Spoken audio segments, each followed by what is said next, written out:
Welcome to Business Smarts Radio with Tom and Dr. Dave, the clean approach to building your successful business. Now, let's introduce Tom Borg and Dr. Dave Miles.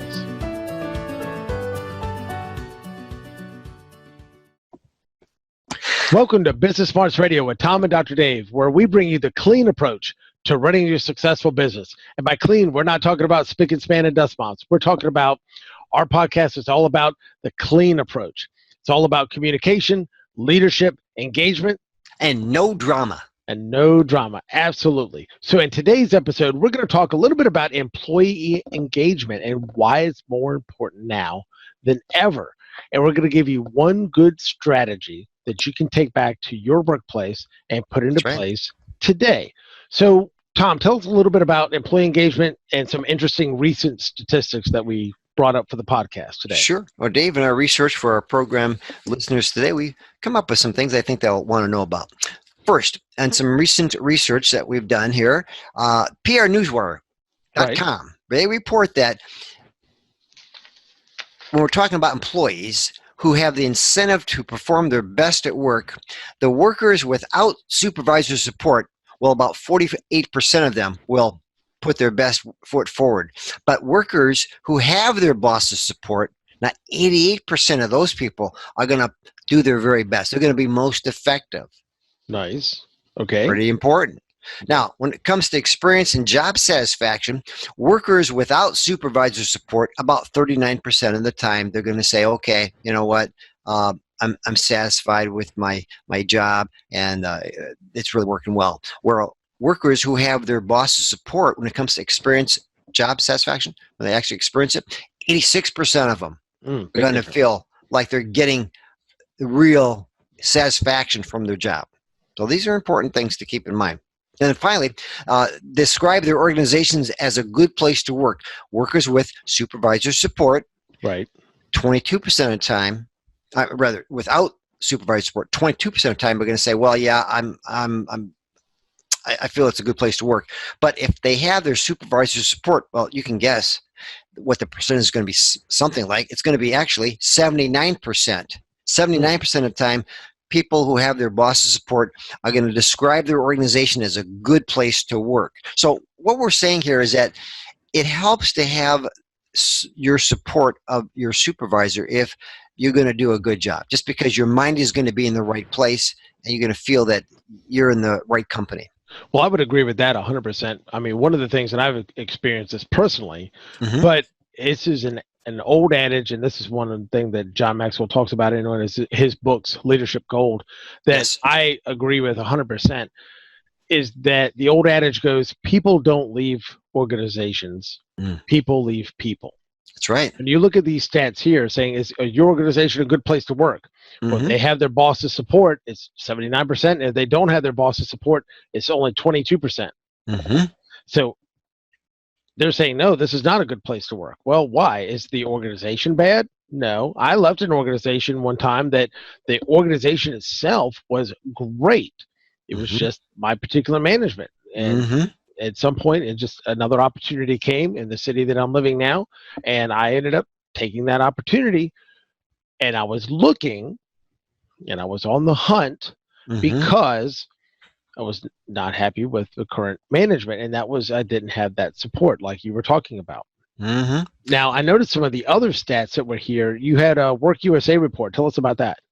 Okay, so what we've got here prepared is companies that have highly engaged employees are 26% more productive and 13% more profitable. So now we're talking about the bottom line here. Well, and it's funny that you talk about the bottom line like that, because when you talk about engagement versus non-engagement, I know a lot of folks are like, well, why spend the money? Why do the survey? Why go through all the trouble? And two things. One, if you're going to go through the trouble and you're going to do the survey, one of my pet peeves is the ones that they do it because they feel like they have to, or some accreditation body tells them they have to, but then are very disingenuous with the results and kind of, you know, it's employee engagement season type of thing. It's, you know, it's a big deal about the exam. It's a big deal about the survey, and it's all hype, and it's, you know, parties and chicken biscuits and pizza parties and all this stuff to, you know, always remember all the great stuff we did this year to try to almost skew the scores. Mm-hmm. But if you really want to get solid data from a research perspective, you don't want to skew the scores. You want, tell me how bad is bad. So Mm-hmm. I can't fix it if I don't know it's there. That's right. And so that's the way I kind of look at it. But when you look at this, you're talking about 26% more productive. Well, if you have a lower employee engagement, you're going to have a lower productivity. They're there, but they're getting 100% of the money, but you're not getting 100% of the work. Exactly. We're not just talking about making it a nice place to work because it's going to make people feel better. It's about making that happen first, but it's also going to have a direct impact on the company's bottom line. So that's reason to believe that if we get employees to be engaged, they're going to be more productive, and our companies are going to be more profitable. And ultimately, we do need to make a good profit if we're going to stay in business and serve our clients. Absolutely, because at the end of the day, whether you're a for-profit company or a non-profit company, the power company doesn't care if you're a for-profit or non-profit. That's you right. want the lights on, you need the bill to be paid, so there needs to be money coming in. And you exactly talk about productivity and profitability.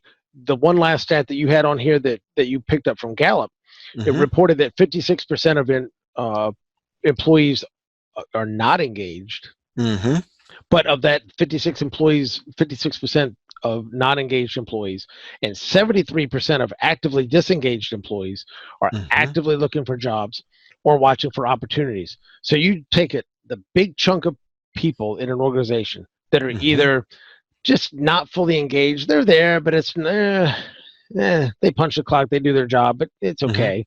They're not terribly enthused. Or the ones that are just absolutely ticked off. They're just actively disengaged. Hey, something's gone wrong. I don't want my boss. I don't want my work, whatever. And they are just angry. They're not happy, actively disengaged. Of those people, like I said, half of the just are looking for another job, and 3/4 of the ones that are actively disengaged are out actively looking for work and somewhere else. And like I said, if you go base that on the supervisor support that you said from prnewswire.com, if it comes down to how you're dealing with somebody one-on-one as a manager or a supervisor, that is huge, because you're thinking as a business owner, what's going to end up happening? That cost of turnover is 3 to 5 times what their salary is. And so we're not just getting the fact of it's taking off the bottom line if they're not engaged or they're actively disengaged from productivity. That's fine. But then when you look at the real cost of turnover, that's huge. It sure is. This is a drain to people's businesses. Absolutely. And Dave, some people say, well, I don't know if I believe it's 3 to 5 times the cost. Well, I've heard all kinds of statistics on this, anywhere between 1.5 up to 3.5 higher. It doesn't matter. Whatever, find out for yourself what it's costing you. You start to add up what it costs to replace somebody. It's expensive any way you cut it. So what we want to talk about today is about something that we can give our listeners that they can actually do right now with their employees to help them become more engaged and to feel more part of their company.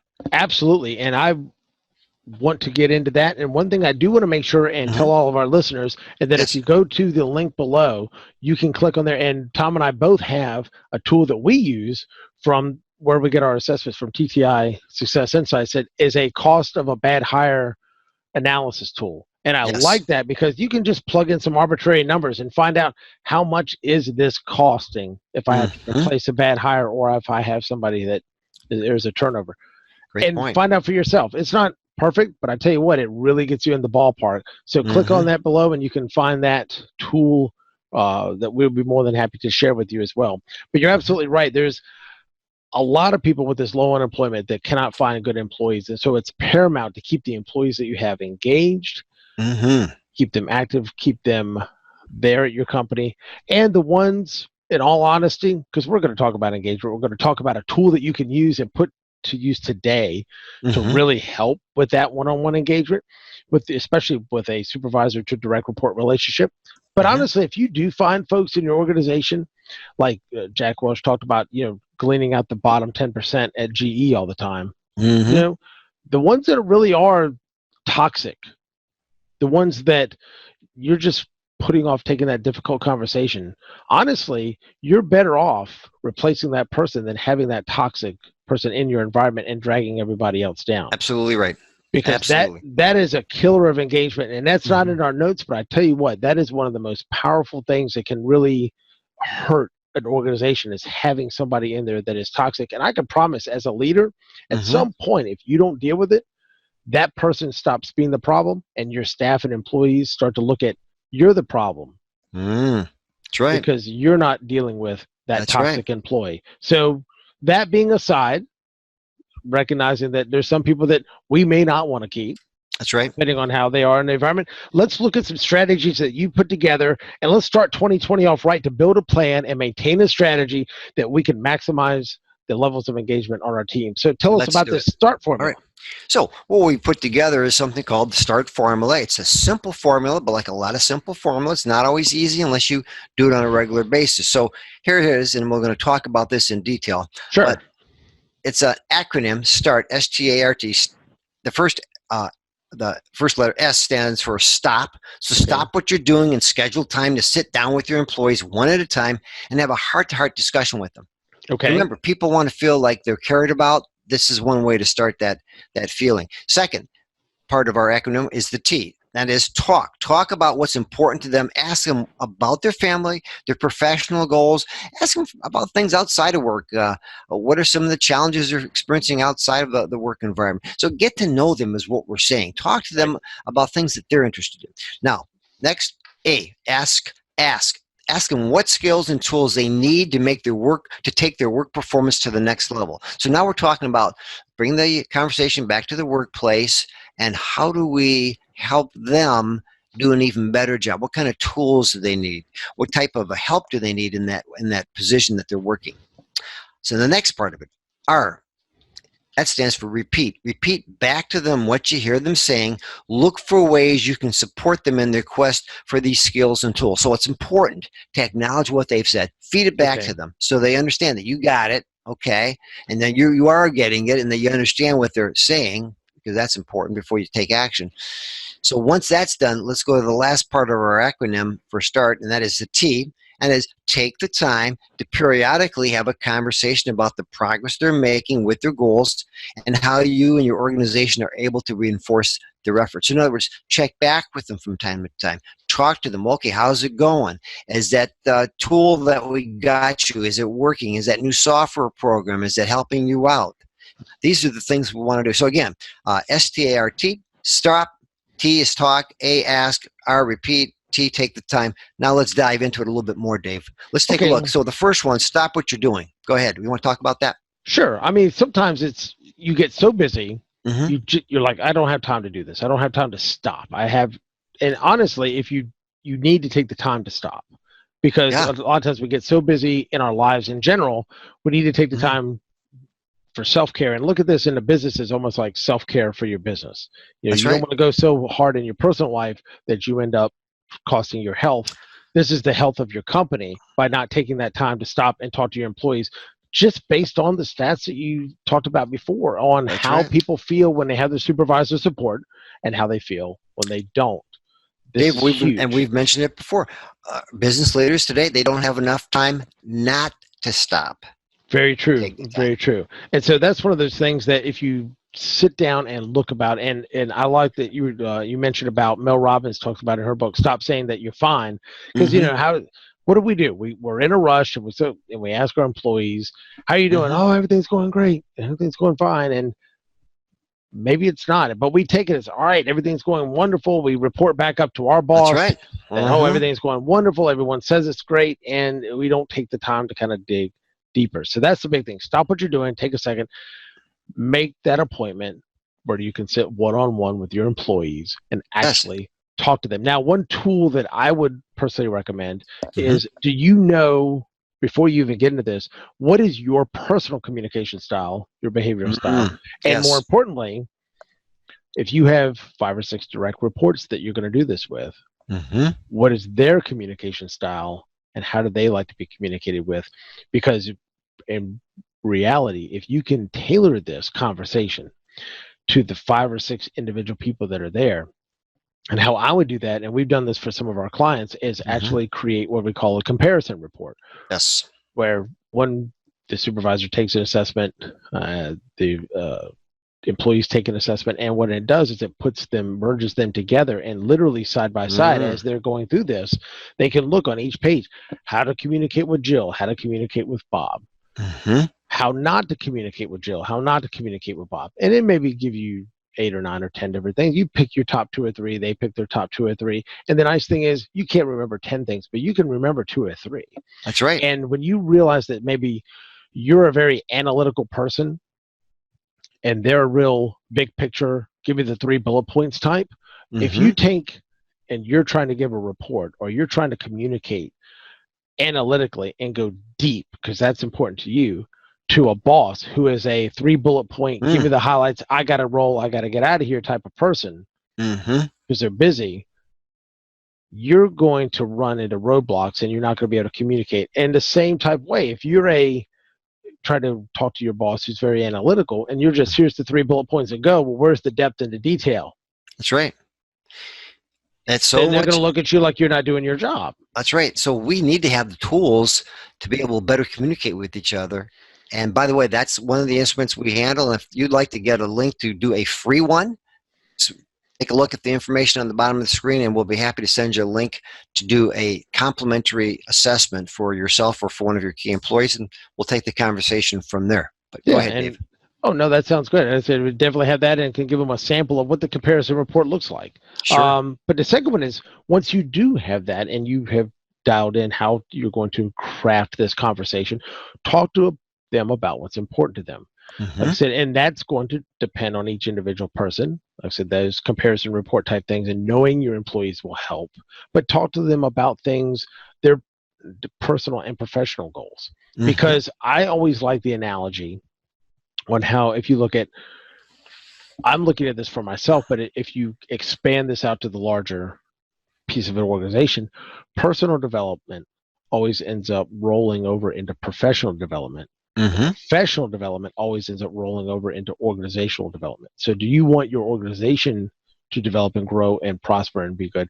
Then let's put in the time for personal development for your employees, have that translate to professional development, and then which in turn improves the whole organization. So talk to them about what's important to them. And exactly, and part of that is their family. Let's face it, our families are very important to us. So let's find out a little bit about their family. Do you know how many kids they have? Do you know their ages? Do you know when their birthdays are, for heaven's sakes? You know, some of the interests that those kids have, if they have kids. So these are things, if we know about this, it just shows that we're more than, we're interested in the person as a person, not just as an employee that shows up for work.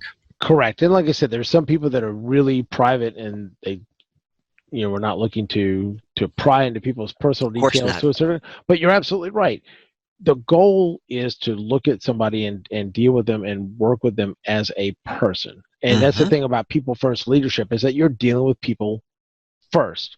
Right. And no matter how many systems and processes you have in place, which you do have to have, you have to have rules and SOPs, and you have to have ways to get business done and procedures, but there are people at the bottom of all those that are having to get them done. And so you have to focus on the people.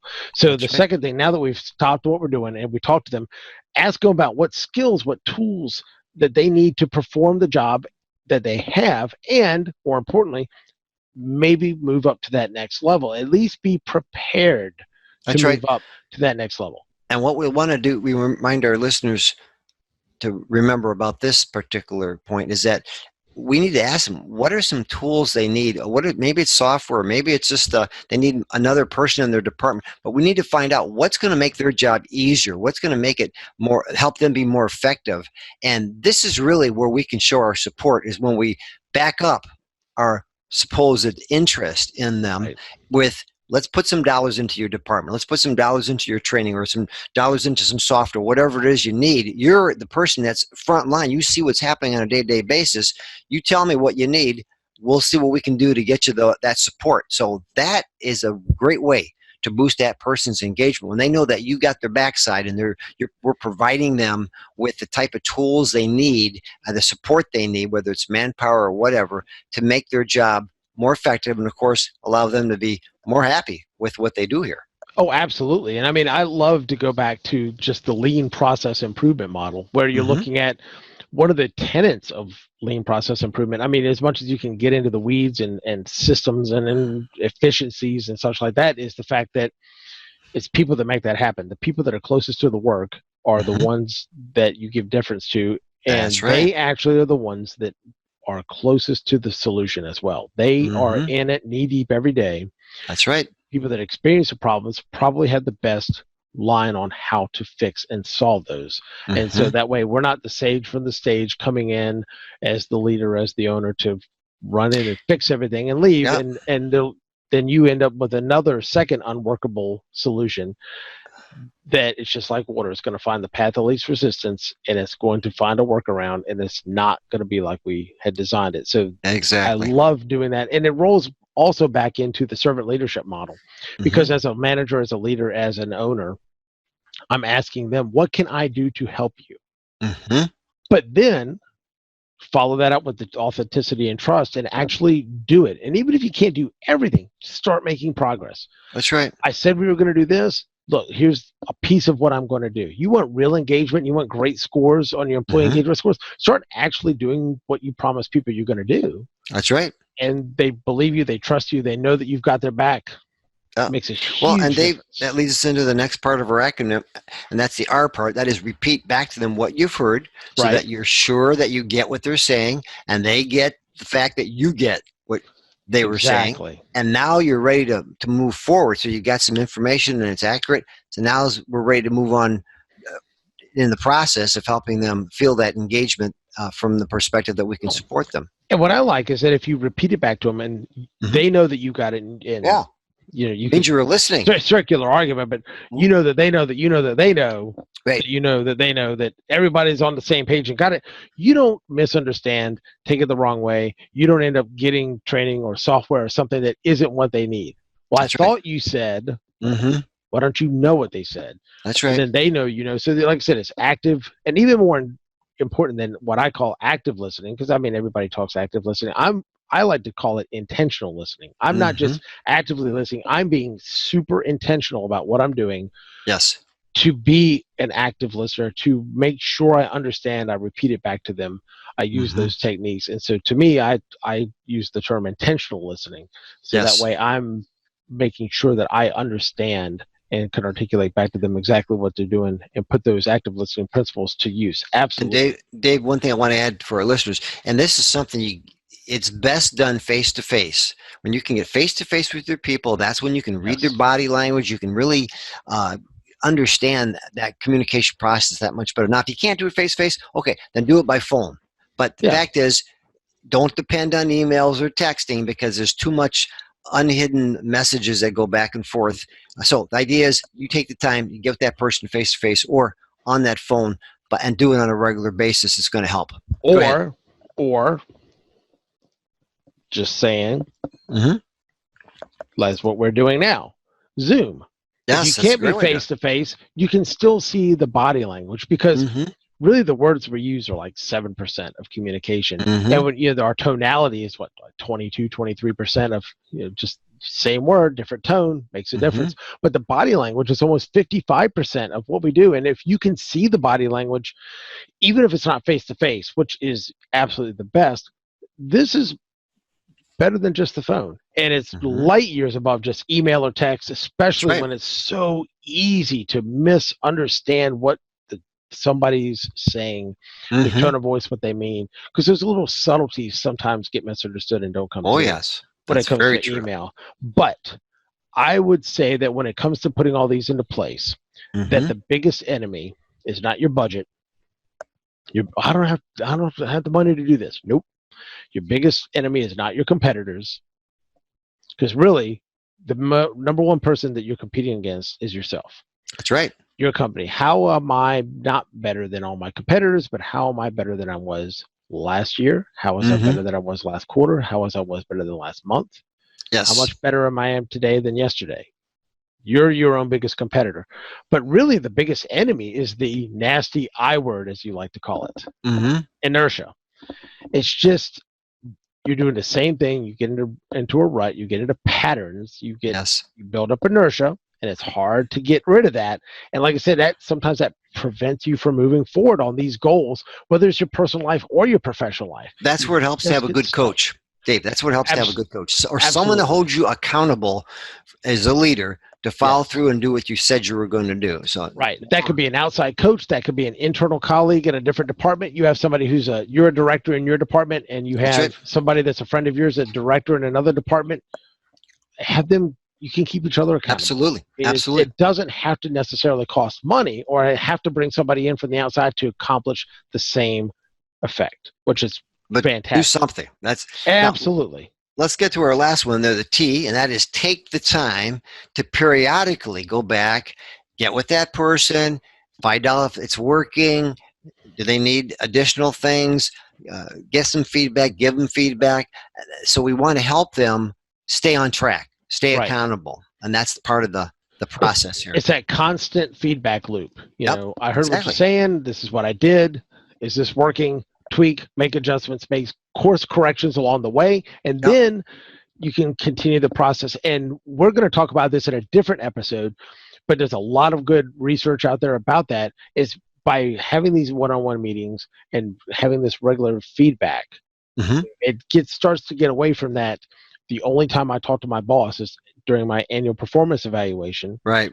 When that's the only the dreaded, oh my gosh. And that's, like I said, that's a whole topic for probably a couple of episodes. That's correct. Now, I would recommend, if our listeners haven't, go look at some of the work that David Burkus has done on this, and look at some of his stuff on YouTube and a few of his books. He's done an amazing job with a lot of this. And so he's definitely, some of his research, some of his books and articles, videos, fantastic job on it. So I couldn't recommend some of his stuff enough, but it's still the idea that you're getting away from the one time a year, and that's when you find out if you did a good job or not. That's when you find out whether you got your raise or not. That's whether you find out, I need to be doing something different. Wow, the first thing I'm thinking of, that would have been nice to know 9 months ago when I could have done something about it, and now it's affecting my raise. Absolutely. Yes, but absolutely, the constant feedback, to take that time to continuously go back and see how are things going, make those little course corrections along the way, beat out that inertia. That's your biggest enemy. And then beyond that, I would personally recommend to our listeners that you take the recommendation, put that START formula for employee engagement and retention to work in your company today. It's something simple. It's something that's free. It doesn't take a lot of your time, but it's something that's very important that you can do to help engage your employees, that you can actually try to get away from some of these statistics and go from the without supervisor support end of it to the with supervisor support, and have people describe their organization as a good place to work. 79% who had their boss's support say their organization is a good place to work, according to PR Newswire. If I own the business, I want people to go out and tell everybody this is a great place to work, especially when I am trying to recruit new people in a tight job market, 2.5, 3.5 unemployment. You don't have people lined up at the door that are just need a job to get a job. They want a great place to work. And I want people to go, when they ask and they do their research, say, yes, I love working here. It's like a family. It's the best place to work. Even if it's not the highest paid, I love coming to work. It's like a family. That's right. That is the place that they're highly engaged and more than they need to. And that's the environment that we want to create in our businesses. And we want to help our listeners create that as well. That's right. So I want to just summarize. So the START formula is stop what you're doing. Take some time to initiate a conversation, talk to them in terms of their interests, what's important to them, talk about what's outside of work, what's important, ask them how they can get some extra help from you, what kind of tools do they need, what kind of support do they need.